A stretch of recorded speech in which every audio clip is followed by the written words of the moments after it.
Yo MotoGP fans, welcome back to another episode of MotoGP 24 Road to MotoGP. We're heading for Japan to continue our Moto3 career, and Japan is one of the 5 last rounds remaining. We have Australia, Thailand, Malaysia and finally Valencia. But first up will be Japan, Motegi. As we head toward Japan, we will take a look at the standings, and you can see we are leading by 82 points, which means if Suzuki doesn't score any points and we finish in second or higher, we will become the new Moto3 champion. In the Moto2 we have Ogura leading, and in the MotoGP Jorge Martin is still leading by 22 points over Pecco Bagnaia. Before we head out for Japan, I want to show off my new helmet design. Some inspiration from the Power Rangers. As a kid I was a fan of it, and now I try to design one for myself. The lips are a bit odd, a bit big, but I will redesign it for the next Moto in my Moto2 career. But first up, let's head out for Japan. We have dry weather qualifying, dry weather practice session and dry weather race. 5 laps, and we will have to beat Suzuki in the race, so we have an extra objective. See you back at the qualifying results. The second Moto3 qualifying session comes to a close. The results you see on the screen correspond to riders' starting order on the grid tomorrow. So pole position by quite a big margin. Didn't expect Suzuki to start so low on P7, but it's Motegi, it's always difficult here. So let's head out for the race. The riders are all lined up on the starting grid. Just a few moments more and the lights at Motegi will go out to start the race. So haven't 1 year in a while. We have 10 red lights, we rev the engine up and we are on the way. We have a decent start. Qualifier takes the lead, and there comes Suzuki like a rocket ship, taking the lead over from our fellow Dutchman. We go a bit wide, we push our teammate wide as well. And now Alonso is in front of us. We drop down to P4, so not a good start from us. But luckily we are still in the race. We have to make sure Suzuki isn't taking the lead and blasting off in the horizon.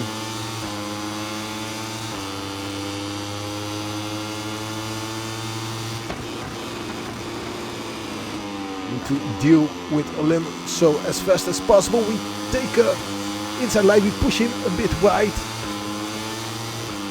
Yeah, we take the inside line again and we take over P3. Now we have our fellow Dutchman Colin Fire in front of us. Suzuki takes the lead, and we will have to increase our pace. We just took over Fire. We take the inside line on Suzuki, and we have the lead of the race. In just 2 corners, we have taken over the lead from Suzuki, and now we'll try to create a gap.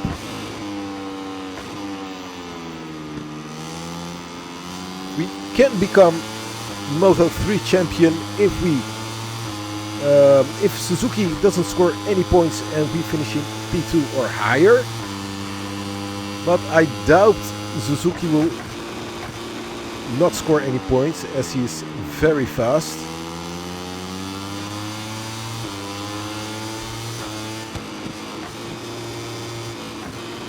This is one of the most difficult corners here on Motegi, turn 13 and 14. And we are losing some time to Suzuki. Heading into turn 1 again.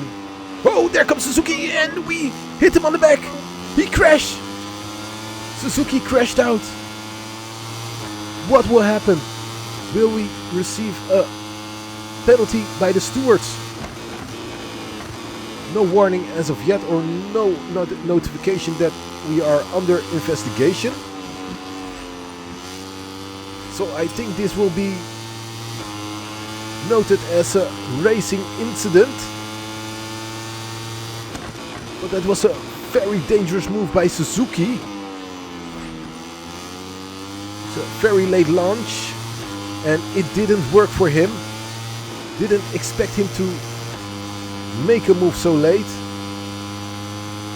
And I'm not sure where he dropped down, but he isn't in the top 8, which could be good news for us. If he's lower than P15, he won't score any points and we will be the new Moto 3 champion.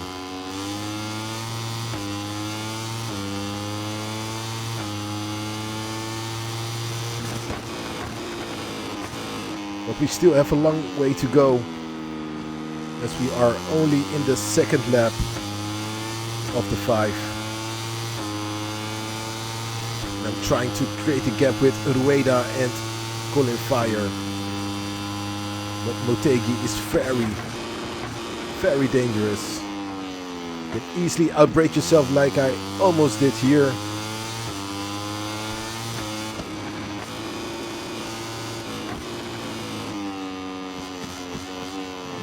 And I'm really not fond of turn 13 and 14. Very slow in that corners, those 2 corners.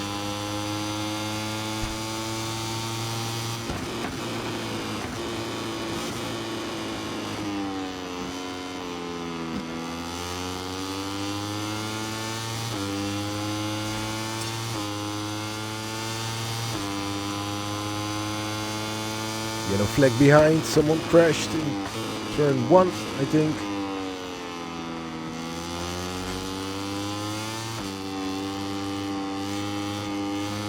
Oh, we go a bit wide, that was very close.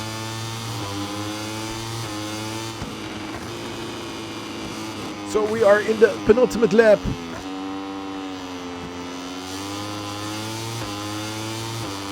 We are starting our final lap. The gap has shrinked. Colin Fire is putting pressure on us. Can we withstand that pressure? If you look at the riding standings, you can see we outscore Suzuki by 107 points. So that will mean, if it stays like this, we are the new Moto 3 champion. It's a pity I can't see where he is right now. One thing is for sure, he is not in the top 8. But he has the fastest lap of the race, so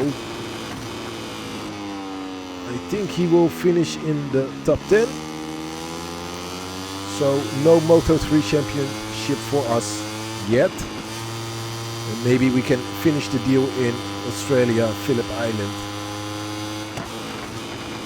But for now I have to watch out for Colin Fire. He's putting us under pressure. And he just received a track limit warning.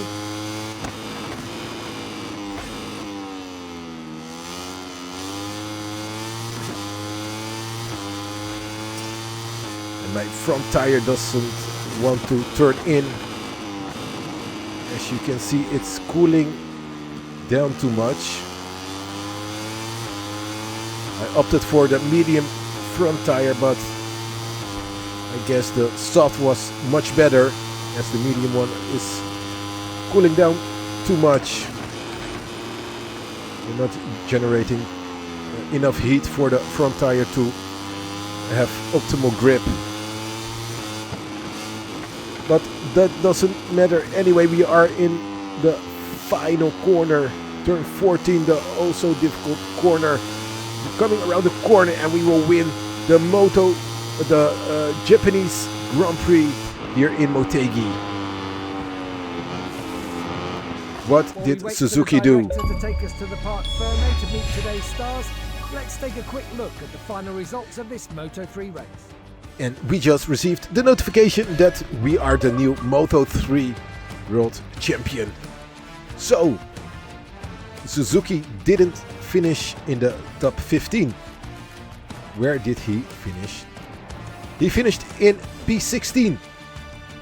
So, we are the new Moto 3 champion. Didn't expect it to happen here in Motegi. one of the tracks I struggled a lot on. But there you have it, the new Moto 3 champion. Let's take a look what happened with Suzuki. There he goes, a very late launch, and we just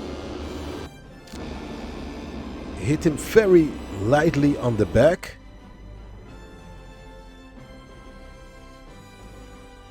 Here you have a better view.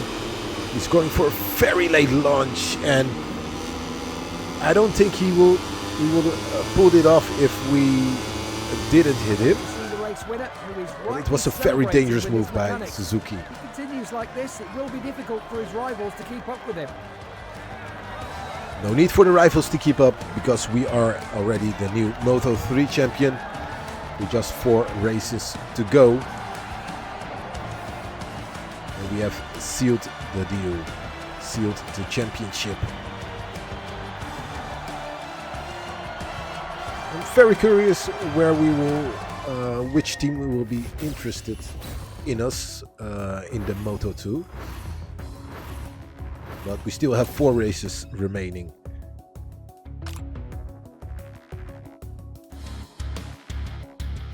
So a new objective, new challenge. It's Suzuki again. I have to finish in front of Suzuki in the standings within 3 Grand Prix. But yeah, I'm already so much ahead.